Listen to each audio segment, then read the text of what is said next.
Hello everyone, welcome back to our channel. Are you struggling on how to make a group chat on Instagram? Well, if you are, then this video is for you. In this video, I'm going to guide you guys on a step-by-step tutorial on how to create a group chat on Instagram. Without any further ado, let's get right into our video. The first thing we're going to do is open our Instagram app. Here, as you can see, right after opening your Instagram app, you'll be on the home page. From the home page, you can see various options. On the top right hand side corner, you'll be able to see a message icon. Tap on it.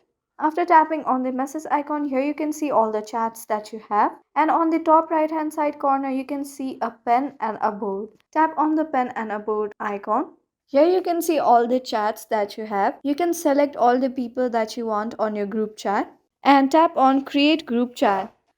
And with that, you'll be all done. That was an easy step-by-step tutorial on how to create a group chat on Instagram. Thank you for staying to the very end of this video. I hope this video was helpful for you. If this video was helpful for you, don't forget to leave us a like and subscribe. Have a good day.